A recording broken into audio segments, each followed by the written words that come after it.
अच्छा बच्चों, हम लोगों ने अभी तक जो स्टैंडर्ड्स किए हैं दैट इज़ IS 41, उसके बाद हमारे पास IFRS 16 और उसके बाद फिर हमारे पास IFRS 9 और आज का जो हमारा स्टैंडर्ड है दैट इज़ IFRS 15।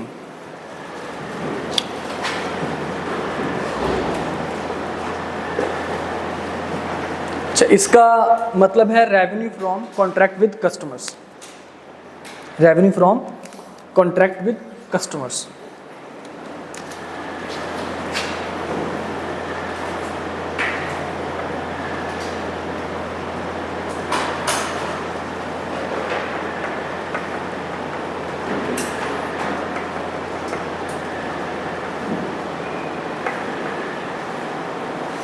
देखिए बेटा, एक तो आपको नाम से जाहिर होना चाहिए कि ये किसके साथ डील करेगा, रेवेन्यू के साथ डील करेगा। अब रेवेन्यू का मतलब ये है कि जनाब जो चीज़ आपके बिजनेस एक्टिविटी से, बिजनेस जो भी आपका काम है वहाँ से आपको जो इनकम रिसीव हो that would be called revenue. ठीक है, अदर इनकम में और रेवेन्यू में थोड़ा सा फ़र्क है और इस स्टैंडर्ड ने क्लियरली उस फ़र्क को बता दिया डेफिनेशन बता के। ठीक है, देखिए इनकम क्या चीज़ है। इनकम हम कहते हैं वो चीज़ है जो आपको पैसे मिल रहे हैं। आपको पैसे मिल रहे हैं, आपका कोई खर्चा होना था वो आपका खर्चा नहीं हुआ। ठीक है, आपकी शेयर प्राइस यानी कि आपकी इक्विटी बढ़ गई है। अब इक्विटी बढ़ने का मतलब इक्विटी बढ़ने का मतलब यही कि आपके पास पैसा आया थोड़ा बहुत, ठीक है, आपके बिजनेस के अंदर। अब इक्विटी का जो पैसा है वो अदर देन जो शेयर सब्सक्राइबर्स थे उनके अलावा, मतलब आपने शेयर्स इशू किए थे, लोगों ने शेयर खरीदे, आप उसको इनकम नहीं कहेंगे। ठीक है, वो आपने अपनी इक्विटी का हिस्सा बेचा। तो कहता है जी उसके अलावा अगर आपकी वैसे कोई इक्विटी बढ़ जाए, मिसाल के तौर पर आपकी रिटेन अर्निंग जो है वो इंक्रीज़ कर जाए, प्रॉफिट ज़्यादा आ जाए, रिटेन अर्निंग इंक्रीज़ कर जाए, तो क्या होगा, हम क्या मान लेंगे इसको, तो जनाब आपकी इक्विटी बढ़ चुकी है। ठीक है, तो उसको वो क्या मानता है, इनकम मानता है। तो इनकम में और रेवेन्यू में स्टैंडर्ड ने थोड़ा सा फ़र्क बताया, वो इंशाल्लाह हम डिटेल में डिस्कस करेंगे, इनकी डेफिनेशंस हैं। अच्छा, और ये रेवेन्यू है कहाँ से, कॉन्ट्रैक्ट से। कॉन्ट्रैक्ट का मतलब क्या है जी, इसमें दो पार्टीज के ऊपर कोई ऑब्लिगेशन है। ठीक है, एक पार्टी किसी दूसरी पार्टी के लिए कोई परफॉर्मेंस करेगी for some consideration. Okay, consideration का मतलब क्या होगा, वो फिक्स प्राइस, ट्रांजैक्शन प्राइस, कि जिस चीज़ की आपने ट्रांजैक्शन करनी है उसकी कीमत, उसकी प्राइस क्या होनी चाहिए। तो उसको हम लोग क्या कहते हैं जनाब, ये कॉन्ट्रैक्ट होता है कि जिसमें एक पार्टी दूसरी पार्टी के लिए क्या करे, कोई ना कोई परफॉर्मेंस करे, किसके बदले में, किसी कंसिडरेशन के बदले में। और ये कौन सी पार्टीज होनी चाहिए, हमने कहा जनाब जो आपके पास जो प्रोड्यूसर है, जो कंपनी है या जिसकी हम लोग बात कर रहे हैं एंटिटी की, वो विद कस्टमर्स, किसके साथ होनी चाहिए, कस्टमर्स के साथ, आपके शेयर होल्डर्स के साथ नहीं। फॉर एग्जांपल कंपनी अपने शेयर्स बेचती है शेयर होल्डर्स को, तो क्या वो revenue from contract with customers होगा, नहीं। कंपनी अपने डायरेक्टर्स को, कंपनी फॉर एग्जांपल ये मार्कर बनाने वाली कंपनी है और अपने डायरेक्टर्स को ये मार्कर्स दे देती है, तो क्या ये रेवेन्यू फ्रॉम कस्टमर होगा, बिल्कुल नहीं। लेकिन अगर कंपनी ये मार्केट में जाके चीज़ें बेचती है और कस्टमर्स इसको परचेज करते हैं, तो फिर ये क्या होगा, रेवेन्यू फ्रॉम कस्टमर होगा। तो basically revenue from contract with customer, इसको IFRS 15 जो है वो डील करता है। ठीक है, अब IFRS 15 ये 2018 में आया था, आज का नहीं है, पुराना काफ़ी। 1 जनवरी 2018 को ये इस्टेब्लिश हुआ था और इसमें ये इम्प्लीमेंट हुआ था। अच्छा, ये जो IFRS 15 है ना बेटा, इससे पहले कोई 4-5 स्टैंडर्ड होते थे जो इन स्टैंडर्ड को डील किया करते थे। हर चीज़ का अलग अलग स्टैंडर्ड था। मिसाल के तौर पर आपके पास एक IAS 11 होता था, एक आपके पास IAS 18 होता था रेवेन्यू के लिए, जितना भी रेवेन्यू था वो उसमें सारा कुछ डील करता था, जितना भी कंस्ट्रक्शन के कॉन्ट्रैक्ट थे।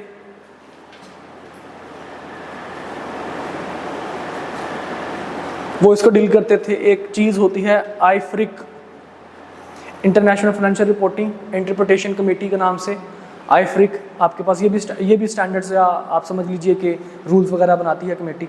ठीक है जी, तो आपके पास IFRIC 13, 15, 18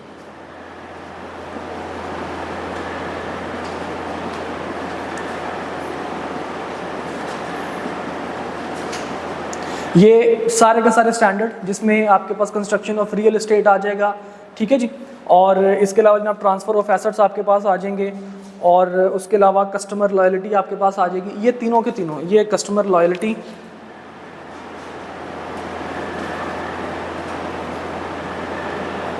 जिसको आप कहते नहीं थे कि आफ्टर सेल सर्विसेज जिसमें आती हैं सारी की सारी, इसमें कस्टमर्स लॉयल्टी मेंटेन करने के लिए जो हमारे पास चीज़ें हैं। उसके बाद ये जनाब आपके पास है कंस्ट्रक्शन ऑफ, ये कंस्ट्रक्शन कॉन्ट्रैक्ट है और ये कंस्ट्रक्शन ऑफ रियल एस्टेट है,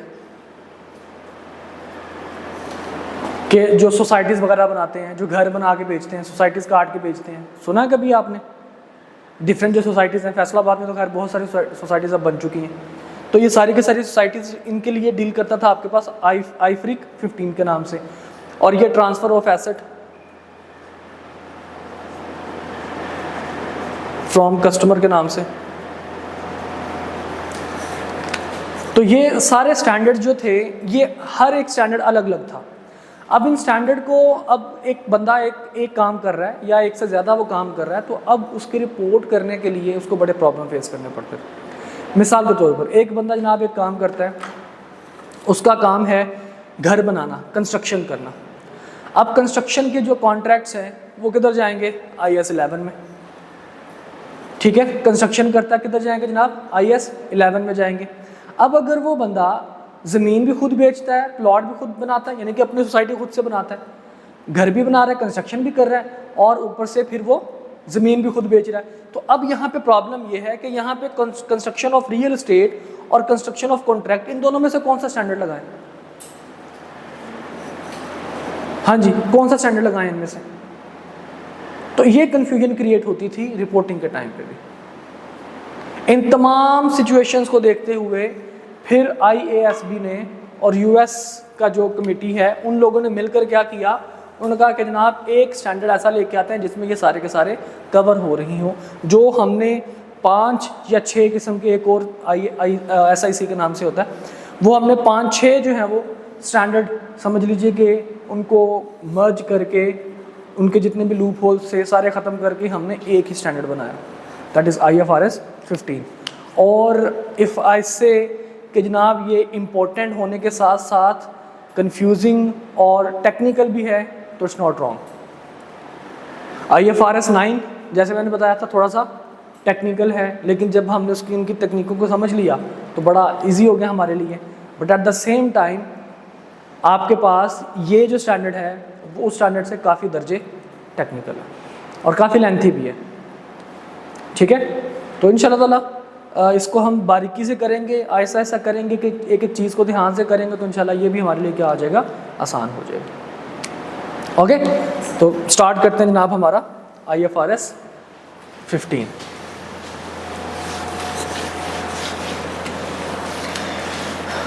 देखिए बेटा, इस स्टैंडर्ड में कुछ ऑब्जेक्टिव हैं, कुछ डेफिनेशंस हैं, तो आपके बुक के हिसाब से मैं चलूँगा ताकि आप लोगों को भी बुक पढ़ने में कोई मसला ना आए। तो सबसे पहले उसने डेफिनेशन बताई है, वो वाली डेफिनेशन जिनका मैंने तज़किरा किया था कि रेवेन्यू का मतलब क्या है, इनकम का मतलब क्या है, ठीक है। यहाँ पे उसने कस्टमर को भी डिफ़ाइन किया हुआ है। हमने क्या बताया था, रेवेन्यू का मतलब क्या होता है बेटा,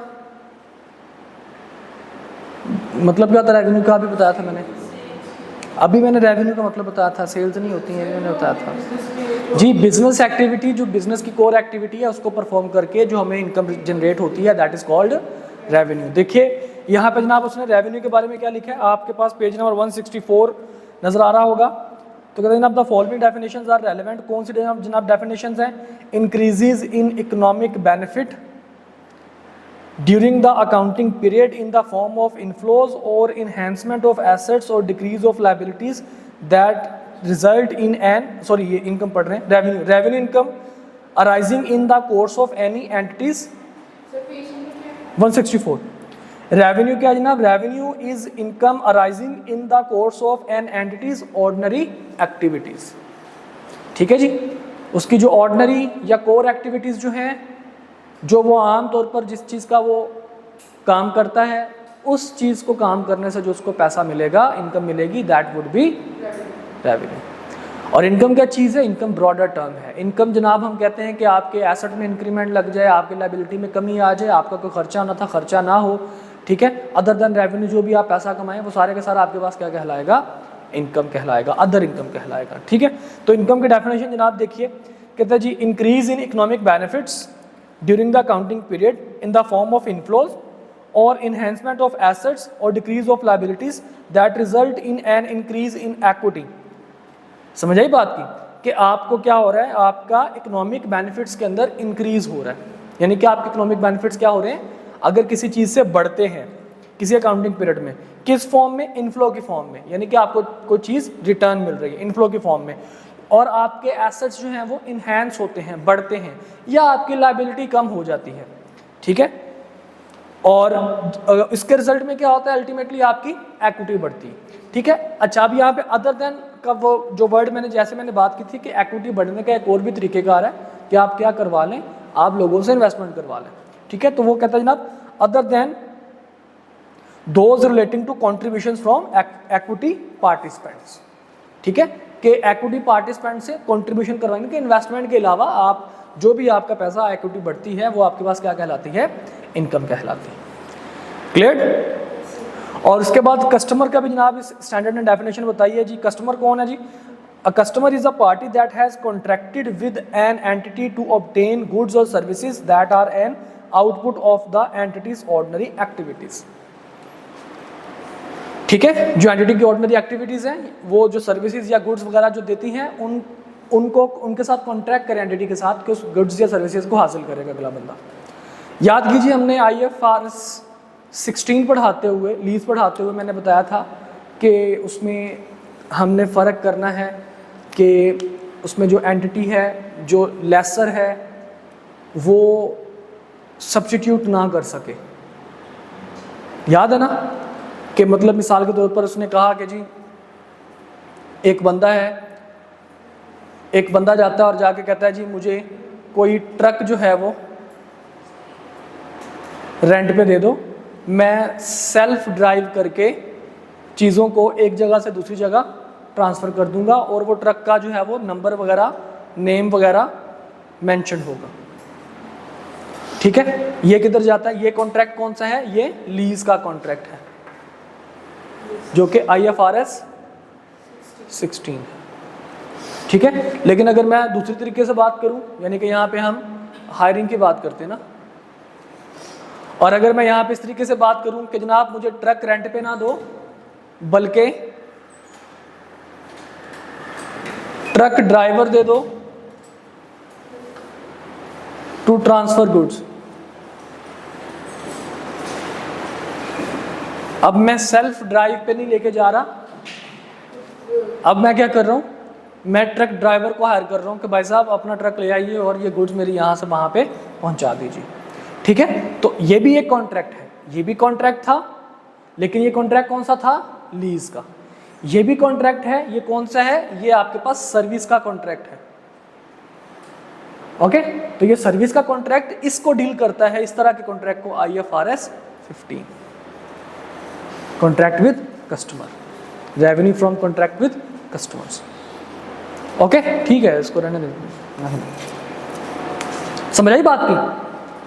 तो ये थोड़ा सा माइनर सा फर्क है कि अगर आप स्पेसिफिक हो जाएं रेंट के हवाले से तो वो किधर जाएगा? IFRS 16 में। अगर आप स्पेसिफिक नहीं होते, आप किसी बंदे को कहते हैं कि भाई आ जाओ तुम मेरा ये काम कर दो, तो उस बंदे का तो काम है, ट्रक ड्राइवर का काम क्या है? उसका काम ये है कि जनाब वो चीज़ों को एक जगह से दूसरी जगह पहुंचाता है, ट्रांसफ़र करता है, उसका काम ही है। तो अब आप क्या करेंगे जनाब? उसके कोर एक्टिविटी, उसकी सर्विसेज हासिल कर रहे हैं, उसके बदले में आप उसको पे कर रहे हैं, तो कॉन्ट्रैक्ट आपने किया सर्विसेज का, तो ये कॉन्ट्रैक्ट आपके पास कौन सा बन गया? IFRS 15 वाला। क्लियर? अच्छा, अब इस स्टैंडर्ड को जैसे मैंने बताया, इस स्टैंडर्ड को बनाने का एक कोर प्रिंसिपल है, एक असूल है, और वो असूल क्या है? उस असूल के ऊपर जनाब ये स्टैंडर्ड टिका हुआ है। कहते जनाब इसका असूल है कि आप गुड्स और सर्विसेज जो कस्टमर्स को ट्रांसफ़र कर रहे हैं, यानी कि जो कस्टमर्स को बेच रहे हैं, उनको आप अलग से लिख सकें। कि जनाब कौन से कस्टमर को हमने कौन सी गुड्स बेची हैं, कौन से कस्टमर्स को हमने कौन सी सर्विसेज दी है। ठीक है, मतलब इन आ मैनर आप इसमें रिकॉग्नाइज रेवेन्यू को आपने करना है। तो recognise revenue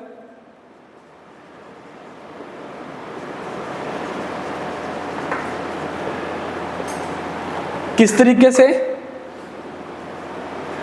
in a manner, कौन से तरीके से, that depicts the transfer of, that depicts the transfer of goods and services to customer। ठीक है, एक असूल ये। दूसरा क्या है जनाब आपके पास सेकंड नंबर पे, इन एन अमाउंट, मतलब उसके बारे में कोई कंसीडरेशन हमें मिले। In an amount that reflects the consideration to entity,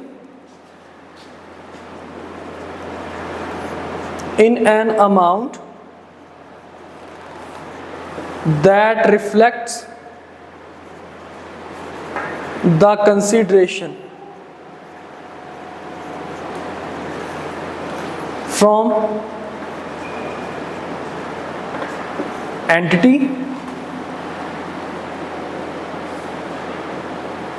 expects to be entitled in exchange for those goods and services, expects to be entitled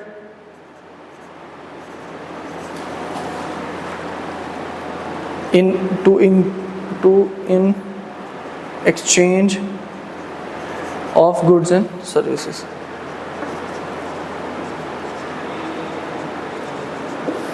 कहता जी आपने इस स्टैंडर्ड का मकसद ये है कि आप कौन सी चीज़, कौन सी सर्विसेज आप कस्टमर को दे रहे हैं, उनको अलग से आपने शो करना, नज़र आए कि जी ये चीज़ जो है वो कस्टमर्स को हम लोग बेच रहे हैं और इतने पैसों की बस बेच रहे हैं।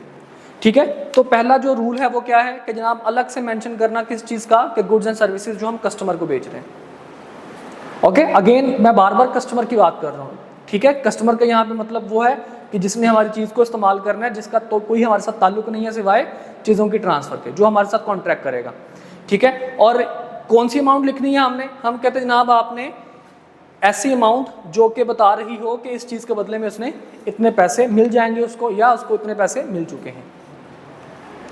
ओके, अब अपने इस असूल को पूरा करने के लिए हम 5 स्टेप्स से गुजरते हैं। ये स्टैंडर्ड को हम कितने स्टेप से गुजारते हैं?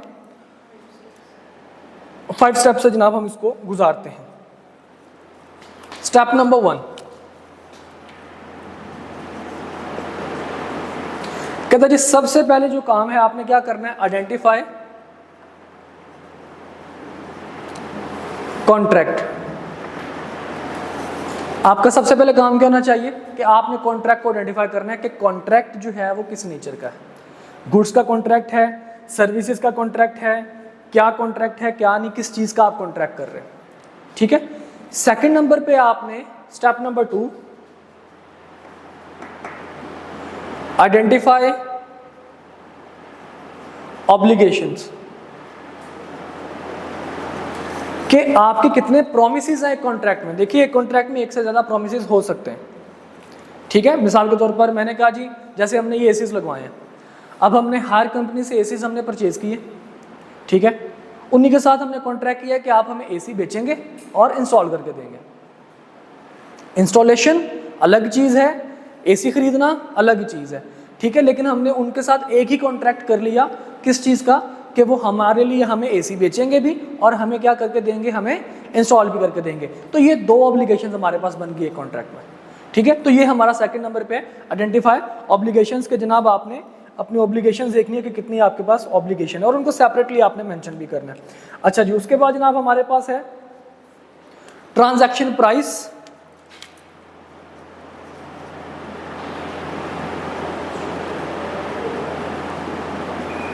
ट्रांजैक्शन प्राइस, जैसे कि हमने बात की थी कि वो अमाउंट जो किसी कॉन्ट्रैक्ट के लिए आपको रिसीव हो रही हो, वो कंसीडरेशन जो रिसीव हो चुकी हो या होनी हो, एक्सपेक्ट्स टू बी एंटाइटल्ड। ठीक है, तो हम उसको क्या कहेंगे, ये हमारे लिए क्या है, ट्रांजैक्शन प्राइस है। तो तीसरा स्टेप हमारा किसकी आइडेंटिफिकेशन है, ट्रांजैक्शन प्राइस की आइडेंटिफिकेशन है। अच्छा जी, उसके बाद जनाब हमारे पास है चौथा, अब जब आपने प्राइस डिसाइड कर ली कॉन्ट्रैक्ट की, मिसाल के तौर पर उन लोगों ने हमें कहा कि जी हम आपसे तकरीबन लेंगे 70 लाख रुपए। अब वो 70 लाख रुपए तो सिंगल अमाउंट है, ठीक है, लेकिन इसमें कॉन्ट्रैक्ट में कितनी ऑब्लिगेशन थी? 2 ऑब्लिगेशन थी, इंस्टॉलेशन की और एसीज की। अब हमने यहाँ पे इस सेम प्राइस को क्या करना है, इन दोनों ऑब्लिगेशन पे एलोकेट करना है, ठीक है। तो step number 4, allocation of transaction price, ठीक है, कि जो हमने ट्रांजैक्शन प्राइस आइडेंटिफाई की है कि जी ये कॉन्ट्रैक्ट 70 लाख रुपए का था, तो हम क्या करेंगे जनाब, अब हमने देखना है कि ऑब्लिगेशन 2 थी, तो अब इन ऑब्लिगेशंस के हिसाब से उनको कितने कितने पैसे चार्ज किए जाएं, इंस्टॉलेशन में हम कितना पैसे डालें और एसी की परचेज में हम कितने पैसे डालें, ये फिर हमने इसको एलोकेट करना है, ठीक है जी। उसके बाद जनाब हमारे पास है स्टेप नंबर 5,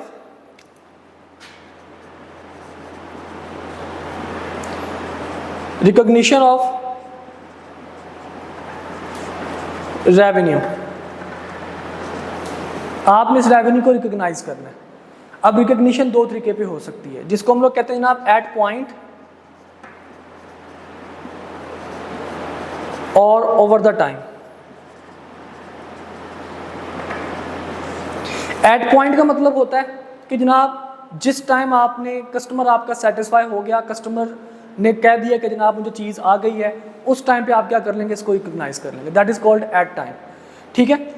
उसके बाद एक होता है over the time. Over the time का मतलब होता है जनाब कस्टमर ने कहा कि हाँ भाई ठीक है, कुछ चीज़ें अभी भेज दो, रेवेन्यू उसने हमें पहले दे दिया, उसने कहा जी कुछ चीज़ें अभी भेज दो, कुछ चीज़ें जो है वो आप बाद में भेज देना, ठीक है। तो वो हमारे लिए क्या हो जाएगा, ओवर द टाइम। कुछ रेवेन्यू हम यहाँ पे एलोकेट कर देंगे, कुछ बाद में जाके कर लेंगे। क्लियर, समझ आ गई बात की। तो ये 5 स्टेप्स जो हैं वो हमने इनको गुजारना है, किसके लिए, हमारे इस रेवेन्यू को रिकॉग्नाइज करने के लिए। कौन से रेवेन्यू को, revenue from contract with customers. इन 5 को इंशाल्लाह डिटेल में डिस्कस करेंगे, लेकिन एक छोटी सी एग्जांपल करते हैं, हल्की फुल्की सी, जिसमें आपको ये 5 की 5 चीज़ें नजर आ जाए। आपकी बुक में ज़रा देखिएगा,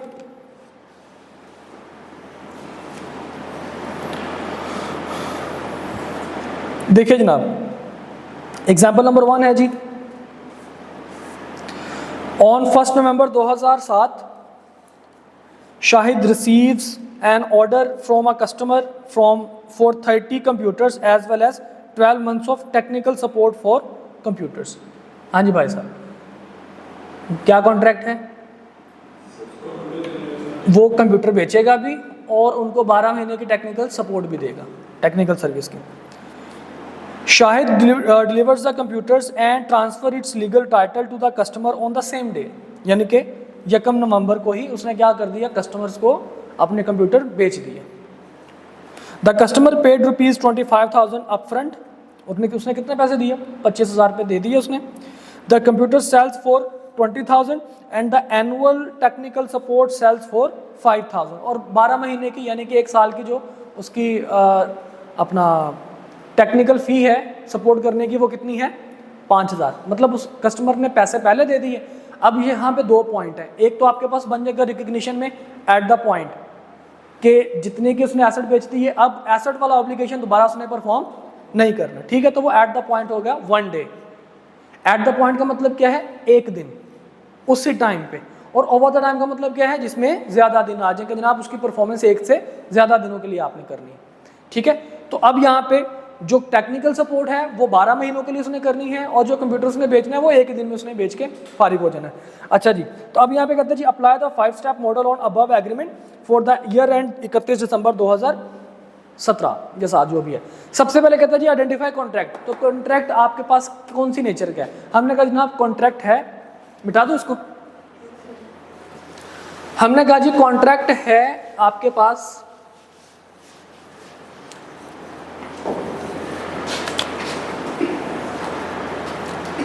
contract with customer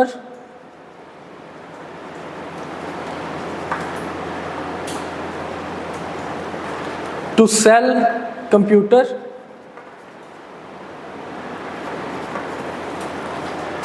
and technical support for 12 months. ठीक है जी, ये हमारा कॉन्ट्रैक्ट है। ओके, ऑब्लिगेशन क्या है जी हमारे इसमें? दो ऑब्लिगेशंस हैं। Number 1 to sell computers, number 2 technical support. अच्छा जी, ट्रांजैक्शन प्राइस कितनी है जी? हमने कहा जनाब 25,000 रुपये। एलोकेशन ऑफ ट्रांजैक्शन प्राइस कितनी है जनाब? हमने कहा जी 20,000 रुपये। किसके लिए? For computers. और 5,000 रुपये किसके लिए? For technical support. अच्छा जी, अब आपने रेवेन्यू रिकॉग्नाइज कब करना है? नहीं बेटा, 30 कंप्यूटर उसने दिए 25,000 है ना, उसने 25,000 दिए और उसको मिले कितने? 20 कंप्यूटर। देखो, द कंप्यूटर सेल्स फॉर 20,000, यहाँ पे लिखा है ईच। इसका मतलब क्या हुआ? आप फिक्र ना करें, कोई बात नहीं, 20,000 रुपये के वो पुराने होंगे ना, PC1 PC2 होगा। ठीक है जी, ओके जी। अब जनाब हमारा, हमने रिकग्नाइज इसको कब करना है? तो हम रिकग्नाइज जनाब कब करेंगे इसको? एट द पॉइंट, कौन सी डेट पे हम रिकग्नाइज कर लेंगे कंप्यूटर्स को?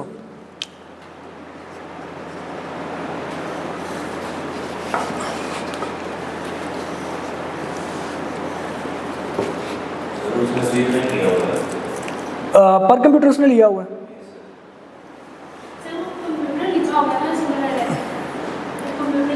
सुन लो, द कस्टमर पे 25,000 अपफ्रंट। इसका मतलब क्या है? उसने 25,000 दिया सारे का सारा। ठीक है, अब उसने आगे गलत किया हो तो हम ही हमें गलत कर दें? नहीं, ऐसे नहीं हो सकता। बाकी रिसीवेबल और मजाक नहीं होता। आप जब कंप्यूटर बेच के आप उसको रिसीवेबल, तो फिर तो एट द पॉइंट खत्म हो गया ना, फिर तो ये फ्रंट पे उस पर चला गया, ओवर द टाइम पे चला गया। और वैसे भी रेवेन्यू जब तक आपको सारा मिलना जाए आप उसको रिकॉर्ड नहीं करते। तो पुत्र ओनू गलत ना कहना, इनू कह लेना कि पता नहीं क्या मसला है। बेटा ह्यूमन एरर है, गलती हो जाती होती है। ठीक है, यहाँ पे उसने देखें, उसने यहाँ पे क्या लिखा हुआ है? Shahid delivers the computers to the customer on the same day, the customer paid 25,000 upfront, the computer sells for 20,000 and the annual technical support sells for 5,000। ठीक है, अगर यहाँ पे ईच का वर्ड होता तो मैं फिर इसको मल्टीप्लाई करवा लेता। अब यहाँ पे ईच का वर्ड नहीं है, वो अगर लिखना भूल गया, हो सकता है यहाँ पे लिखना भूल गया, ईच का वर्ड ना लिखा हो, इस वजह से उसने आगे ठीक किया हो। लेकिन इस एग्जाम्पल के पॉइंट ऑफ व्यू से अगर देखा जाए, मैंने तो अभी आप लोगों ने कहा था, मैंने उसका देखा है कि उसने ये किया हुआ है। अदरवाइज इस एग्जाम्पल के पॉइंट ऑफ व्यू से सिंपल ये जो है वो बन रहा है कि इसका पैसे उसने उतने दिए हैं। ठीक है जी। अच्छा, यहाँ पे उसने लिखा हुआ है टोटल ट्रांजैक्शन प्राइस 25,000 पर कंप्यूटर। ठीक है, तो ये पर कंप्यूटर, तो यहाँ पे नहीं लिख सकता था पर कंप्यूटर, तो मिस्टेक है। तो हम इसी के हिसाब से चलेंगे जो हमारे एग्जाम्पल है। ओके, एग्जाम में भी आपने बेटा यही करना है। ठीक है, अगर कोई चीज़ मेंशन होगी तो उसको एजम्पशन पे नहीं चलना शुरू कर देना। ये स्टैंडर्ड्स हैं, स्टैंडर्ड्स हमारे एजम्पशन पे नहीं चला करते हैं। अच्छा जी, तो हम क्या करेंगे जनाब? 20,000 रुपये को कब हम रिकॉर्ड कर लेंगे? ऑन 1 नवंबर 2017 को। और 5,000 को हम कब करेंगे?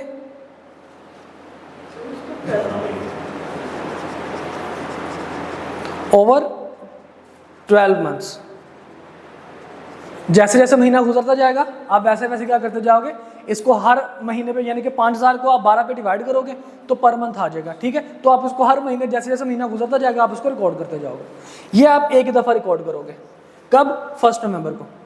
ये कब रिकॉर्ड करोगे? Over 12 month. जिसका मतलब क्या है जी, आप 5,000 को डिवाइड करेंगे 12 के साथ, क्या आंसर आएगा? करके जरा देखिए।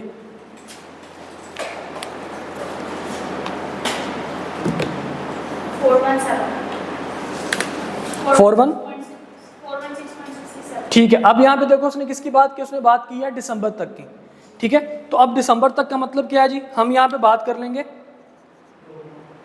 5,000 डिवाइडेड बाय 12 मल्टीप्लाइड बाय 2, क्या आंसर आएगा? नवंबर के महीने में भी रिकॉर्ड कर लेंगे, दिसंबर के महीने में उसने रिपोर्टिंग हमारे से मांगी जी। सॉरी,